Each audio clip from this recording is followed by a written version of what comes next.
yang diusulkan itu tidak ada kaitan dengan kes mahkamah per se, ya. Yang dibangkitkan ialah mengapa mencetuskan, apa yang mencetuskan krisis sekarang ini.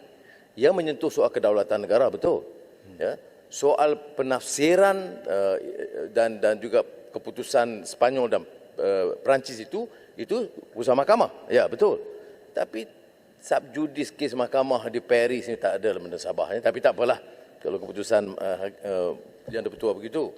Ini tetapi mengapa dihentikan pembayaran 2013 yang menyebabkan kes ini hidup? Itu hal-hal yang boleh dijelaskan oleh Kementerian Luar Negeri. Dia tidak ada kaitan dengan mahkamah. Daripada 1878 pada 1939. Kita guna 1939 keputusan. Dan kita jalankan sehingga 2013 Perdana Menteri Pekan pandai-pandai berhentikan, dan ini kalah, menyebabkan kita kalah dalam kes kerana kita tidak tunai janji itu. Sekarang pada tahun 2019 dalam masa Program Negara Tommy Thomas mengusulkan supaya ini dapat diteliti semula, disambung. Tapi yang ini harus difaham. Jadi kalau usul itu bawa mohon pandangan Kementerian Luar atau kerajaan, dan bagi saya ini Perdana Menteri, ini soal kedaulatan, soal apa semua. Jangan isu ini dihalang semata-mata kerana mahkamah. Dan mahkamah pula di luar negara. Kalau bicara soal mahkamah, maknanya semua isu tak boleh sebut. 1MDB tak boleh sebut, semua tak boleh sebut. Jadi saya mohon pertimbangan Yang Dipertua, kerana ini sangat menyentuh perasaan bukan saja orang Sabah tapi rakyat Malaysia. Mana mungkin satu negara merdeka dan berdaulat dicabar tentang kedaulatannya dan parlimen tidak dibenarkan membahas. Ya. Kalau pandangan saya, isu-isu seperti ini membolehkan Yang Dipertua menangguhkan semua isu lain hanya untuk putuskan pendirian parlimen, supaya parlimen boleh memberi sokongan kepada kerajaan sekiranya diambil keputusan yang benar. Keputusan yang tepat kita patut sokong. Jadi maknanya seluruh ahli dewan parlimen boleh bersetuju dan menyokong pendirian Perdana Menteri untuk mempertahankan wilayah dan memberi penafsiran yang sah sejak 1939 dan akan membantah segala usaha yang untuk mempertikai kedaulatan kita.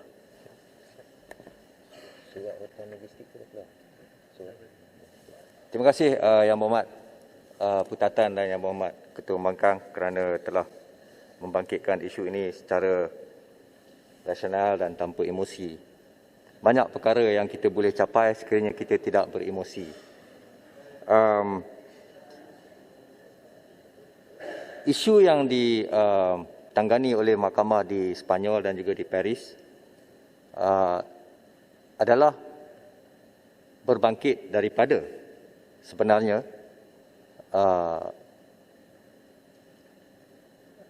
pemberhentian bayaran yuran tersebut, pemberian bayaran tersebut. Antara lainnya, bukan satu-satunya isu lah, antara lainnya. Yang Berhormat Ketua Pembangkang sendiri pun telah berkata tadi bahawa pemberhentian bayaran tersebut telah menyebabkan kita kalah. Jadi adalah terang bahawa isu tersebut merupakan satu core isu dalam litigasi di Sepanyol dan di Paris serta juga di dalam proceeding arbitration tersebut. Jadi ianya tertakluk kepada argumen pertikaian dan juga argumen submission di dalam proses-proses litigasi tersebut. Maka ianya subjudis pada pendapat saya. Tapi satu lagi hal ialah begini, saya teliti Yang Berhormat Putatan usul beliau. Usul beliau ialah untuk bukan untuk membincangkan tapi untuk membahas dan untuk meminta ataupun meminta Menteri memperjelaskan. Jadi ianya memerlukan satu ketetapan. Dalam 18.2 tidak ada ketetapan, nombor satu. Tidak ada perbahasan. Ianya untuk membincangkan sesuatu isu yang berbangkit. Jadi perlu kita tengok tujuan 18.2 tersebut, purpose dan objektifnya. Kalau kita nak minta memperjelaskan atau menjawab, maka begitulah saya tulis dalam surat saya kepada Yang Berhormat Putatan, terdapat alternatif lain, iaitu dengan menanyakan soalan untuk jawapan lisan. Sebegitu prosedurnya. Kalau 18.2 kita hanya untuk bincang saja. Kita tak boleh suruh menteri atau kabinet buat itu dan ini kerana tidak akan ada ketetapan, tidak akan ada perbahasan, tidak akan ada ketetapan, tak akan ada undi pun 18.2 ni. Jadi saya nampak usul 18.2 ni selama ini telah disalah faham. 98% saya rasa usul yang difailkan 18.2 yang datang kepada saya semua untuk meminta itu dan ini, bukan untuk membincangkan. Itu telah saya kata banyak kali. 18.2 bukan untuk meminta, memohon dibuat itu dan ini. Kerana tidak akan ada perbahasan dalam 18.2. Oleh kerana tak ada perbahasan, maka tidak akan ada undi, tidak akan ada masalah. Dan oleh itu tidak akan ada ketetapan. Ya. Jadi saya rasa Yang Berhormat Ketua Mangkang, Yang Berhormat Putatan, lebih baik sekiranya kalau kita hendak penjelasan, difailkan soalan untuk jawab lisan. Itu keputusan saya. Datuk Speaker.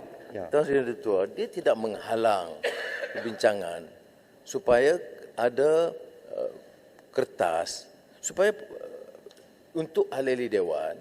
Kalau selepas itu tak boleh dibincang, tak apa. Jadi kita ada perbincangan, kemudian kementerian beri penjelasan atau jawapan untuk membantu untuk menjawab kepada hal-hal ini dibangkitkan. Tafsiran teknikal itu terserah pada Tuan Sri yang betul. Tapi yang kita bangkitkan ini, ahli Muhammad dia prepare perjanjian 1878, ketetapan Mahkamah Tinggi Borneo 1939. Jadi kita tengok, dan bayaran daripada 1939 oleh kerajaan Inggeris sehingga kita merdeka teruskan sehingga 2013. 2013 ni keputusan Perdana Menteri dari Pekan membuat kacau sehingga ada masalah sekarang. Kalau diteruskan lagi itu, perkara ini tak dibangkit. Perkara ini terbatal bila dihentikan pembayaran itu atas alasan pencerobohan. Ya. Tetapi perjanjian itu jelas. Saya membaca keputusan Mahkamah Borneo 1939. Dan ini semua penafsiran oleh kerajaan Inggeris sehingga kerajaan Malaysia tak tahu puluh ke belas ke berapa orang pegawai negara semuanya membuat keputusan yang sama, mesti bayar ikut keputusan Mahkamah 1939. Bila dihentikan, ini masalahnya. Mengapa kita boleh biarkan satu keputusan yang merusakkan, ya, mengganggu gugat dan kemudian digunakan untuk mempersoalkan semua yang lain. Tan Sri betul tepat tadi. Bila dibawa, dicabar di mahkamah di Sepanyol dan di Perancis, dia tidak lagi bangkitkan soal 1939. Dia bangkit umpamanya saya istilah secession seed atau pajak dalam tulisan Jawi, yang boleh dikatakan di sini Arabic script. Arabic, dia kata Arabic, tapi Jawi lama dengan Inggeris ada sedikit percanggahan. Tapi ini semua diputuskan dah di mahkamah 1939. Oleh itu, kerana perjanjian itu 1878. Ya. Jadi sebab itu saya betul-betul Melayu yang betul, paling kurang ya, minta keputusan ahli Dewan Rakyat, minta satu keterangan terperinci dari Perdana Menteri atau Menteri Luar supaya memberi kefahaman kepada rakyat dan negara tentang isu yang menyentuh kedaulatan kita. Kerana bila dicabar di mahkamah, Tan Sri Betul, tidak lagi penafsiran perjanjian 1939. Bila dicabar di mahkamah, dipertikai semua hak kebebasan Sabah yang menjadi satu wilayah Malaysia. Dan mana boleh satu negara atau rakyat boleh menganggap ini satu perkara yang ringan. Siapa saja mencabar 1 inci tanah kita itu, mencabar seluruh. Sebab itu saya faham bila Kota Belud dengan sentimen dan sebagainya yang ditegur oleh Yang di-Pertua. Tapi kalau saya bukan rakyat Sabah, tapi saya pun memang terasa perkara ini sangat berat. Tak buat homework seperti ini. Ya. Saya bukan pakar undang-undang macam Tan Sri Di-Pertua, tetapi saya terpaksa teliti, baca, minta pandangan peguam-peguam kerana ini soal kedaulatan. Jadi saya harap semua, bermula daripada ahli-ahli yang berhormat dari Sabah, tak kira daripada parti mana, kalau tak bangun menyokong ini, saya minta rakyat Sabah hukum mereka. Terima kasih Yang Berhormat. Oleh kerana Yang Berhormat telah membuat permintaan kepada pihak eksekutif, so saya harap itu akan mendapat pertimbangan daripada pihak eksekutif untuk memberikan penerangan. Ya.